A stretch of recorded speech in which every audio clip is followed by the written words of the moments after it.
ये बाइक मेरे पास आई है, हीरो ग्लैमर BS6 की बाइक आई है और ये बाइक दूसरी जगह से वापस होके आई है। इस बाइक में प्रॉब्लम क्या हो चुका है, इस बाइक में करंट नहीं आता है। तो जब भी आपके पास कोई भी हीरो ग्लैमर BS6 की बाइक आ जाती है और करंट ना आए, तो मैं पहले इस बाइक में प्रॉब्लम दिखा देता हूँ इसकी चाबी ऑन करके। तो मैं जैसे इस बाइक की चाबी को ऑन किया है तो मीटर में चेक इंजन लाइट परमानेंट बना रहता है और इस बाइक का सेल्फ लगाता हूँ तो इसका सेल्फ प्रॉपर काम करता है, मगर बाइक स्टार्ट नहीं होती है। तो जब भी इस तरीके से प्रॉब्लम आए तो सबसे पहले इसमें करंट चेकआउट करना है। तो मैं इसका प्लग कैप ओपन कर लेता हूँ। अब इसमें सेल्फ यूज़ करके करंट चेकआउट कर लेते हैं कि करंट की सप्लाई आ रही कि नहीं।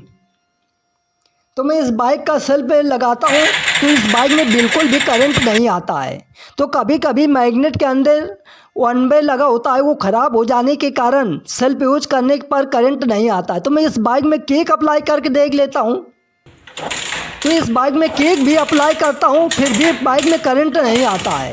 इतना सब कुछ चेकआउट करने के बाद जब करंट ना आए तो इसकी वायरिंग कहाँ से चेकआउट करना है, सीरियल बाय सीरियल नंबर से चेकआउट करना है मैग्नेट की तरफ से। अब ये मेरा मैग्नेट के अंदर जो मेरा आर्मेचर कॉइल लगा होता है, पिकअप कॉइल लगा होता है, वो ख़राब हो जाएगा तो बाइक में करंट नहीं आएगा। मेरी बात समझने की कोशिश करें। तो सबसे पहले ये टंकी वगैरह मैं ओपन कर लेता हूँ, क्योंकि मैग्नेट का जो वायर टंकी के नीचे अटैच रहता है। तो ये मैं सभी चीज़ों को ओपन करके फिर इसकी वायरिंग को चेकआउट करना है। तो ये मैं सभी चीज़ों को ओपन कर लिया है। अब ये जो मेरा लाइटिंग और चार्जिंग कॉइल का सॉकेट है इसको मैं ओपन कर लिया है। अब एक छोटे बल्ब की मदद से इसमें दोनों वायर इसमें अटैच करना है और इस बाइक का मैं सेल्फ यूज़ करूँगा तो ये मेरा बल्ब जलेगा, तो समझ लेना है मेरा लाइटिंग और चार्जिंग कॉइल प्रॉपर सही है। तो मैं इसका सेल्फ यूज़ करके देख लेता हूँ कि मेरा बल्ब जलता है कि नहीं। तो ये मेरा बल्ब प्रॉपर जल रहा है। तो इससे मालूम पड़ता है मैग्नेट के अंदर जो मेरा आर्मेचर कॉइल लगा होता है वो मेरा प्रॉपर सही है। अब ये सॉकेट वगैरह लगा देते हैं, क्योंकि इधर तक मेरा वोल्टेज आ रहा है। अब ये जो मेरा पिकअप कॉइल का सॉकेट ये लगा है तो इसको मैं बाद में चेकआउट करूँगा। तो सबसे पहले जो बैटरी वाला चार्जर लगा होता है उसका सॉकेट ओपन करके चार्जर के पास चेकआउट करना है। तो चार्जर इधर अटैच रहता है। तो ये 10 नंबर का मैं नट ओपन कर लेता हूँ।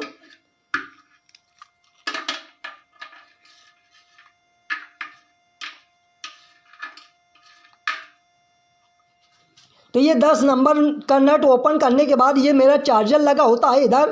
तो चार्जर के सॉकेट में चेकआउट करना है कि मैग्नेट से इधर तक वोल्टेज आ रहा है कि नहीं। कौन से वायर में चेकआउट करना है, वाइट कलर के वायर में। तो मैं एक छोटे बल्ब का वायर इसमें अटैच करता हूँ, एक वायर, और एक वायर इसकी बॉडी में कहीं भी, और किक अप्लाई करके चेकआउट कर लेना है। तो मैं अच्छे से अटैच कर दिया है इसको वाइट वाले वायर में और एक वायर बॉडी में। तो ये मेरा करंट आ रहा है। तो इससे मालूम पड़ता है जो मेरा आर्मेचर कॉइल मैग्नेट के अंदर से इधर तक वोल्टेज आ रहा है। तो इधर तक मेरी वायरिंग प्रॉपर सही है।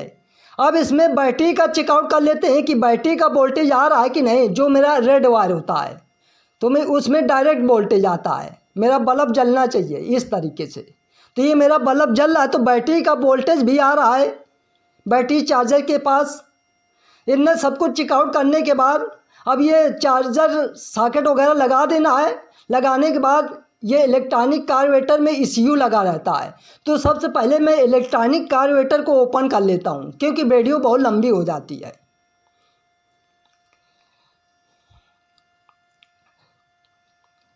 तो मैं इसको ओपन कर लेता हूँ। अब ये इलेक्ट्रॉनिक कार्बोरेटर को मैं ओपन करने के बाद ये ECU इसी में इलेक्ट्रॉनिक कार्बोरेटर में अटैच रहता है। अब ECU के सॉकेट को ओपन करना है, इसमें बहुत सारी वायरिंग अटैच रहती है। तो इसका लॉक टाइप बना होता है, इस लॉक को नीचे की ओर प्रेस करना है। तो मैं इसको नीचे की ओर दबा देता हूँ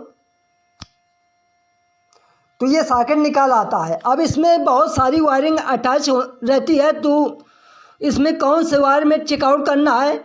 इसमें एक वायर में 12 वोल्ट की सप्लाई आती है, डायरेक्ट वोल्टेज आता है। चाबी ऑन होने के बाद। तो इसमें ये जो मेरा रेड और ब्लैक वायर होता है, इसमें वोल्टेज चेकआउट करना है मेन वायर में, कि मेन वायर में वोल्टेज की सप्लाई आ रही कि नहीं ECU के सॉकेट में। तो मैं मल्टीमीटर से चेकआउट कर लेता हूँ रेड और ब्लैक वायर में। मेरी बात समझने की कोशिश करें। तो आपके पास मल्टीमीटर से चेकआउट करने के बाद मल्टीमीटर को 20 वोल्ट पे सेट कर लेना है। तो मल्टीमीटर को मैं 20 वोल्ट पे सेट कर लिया है। अब मल्टीमीटर का जो नीडल होता है रेड और ब्लैक वायर में, जो मेरा रेड और ब्लैक वायर होता है उसी में अटैच करना है, और एक वायर मल्टीमीटर का इसके बॉडी में, और इसकी चाबी ऑन होगी तभी इसमें वोल्टेज आएगा। तो मैं चाबी को ऑन कर लिया है। अब इसमें प्रॉपर मैं अटैच कर लेता हूँ।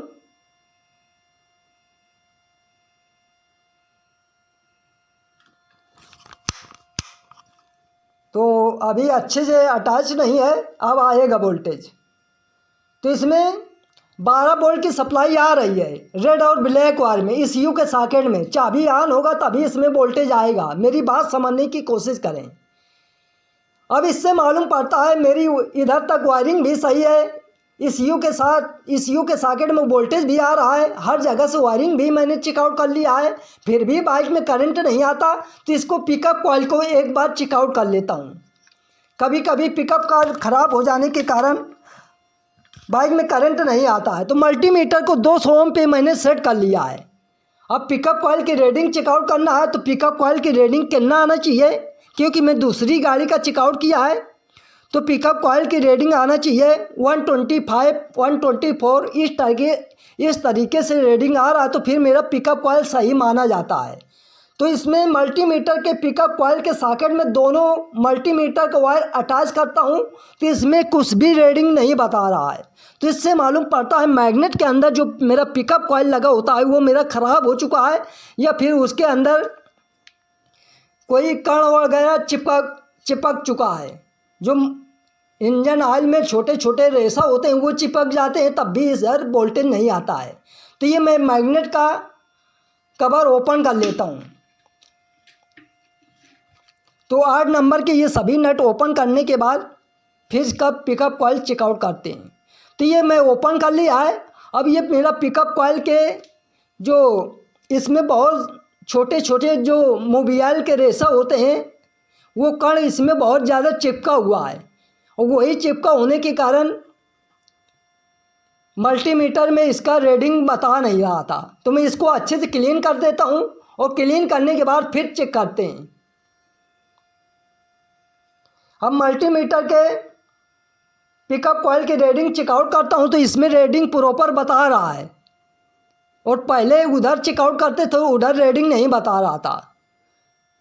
तो 124, 125 इस तरीके से रीडिंग बता रहा है। तो ये मैं मैग्नेट को प्रॉपर फिटिंग कर लेता हूँ। फिटिंग करने के बाद क्योंकि इसमें प्रॉपर रीडिंग आ रहा है तो मैं ये सभी चीज़ों को फिटिंग कर लेता हूँ, क्योंकि वीडियो बहुत लंबी हो जाती है। मेरी बात समझने की कोशिश करें। तो मैं सभी चीज़ों को फिटिंग करने के बाद हर चीज़ मैंने अटैच कर दिया है, जैसे खोला था उसी तरीके से अटैच कर दिया है। अब मैं इसमें चेकआउट करके दिखाता हूँ कि करंट आता है कि नहीं। तो मैं इस बाइक का सेल्फ यूज़ करके करंट चेकआउट कर लेता हूँ। तो इस बाइक में करंट की सप्लाई प्रॉपर आ रही है, क्योंकि पिकअप कॉइल में जो मोबियल के छोटे छोटे कण होते हैं वो चिपकने की वजह से बाइक में करंट नहीं आ रहा था।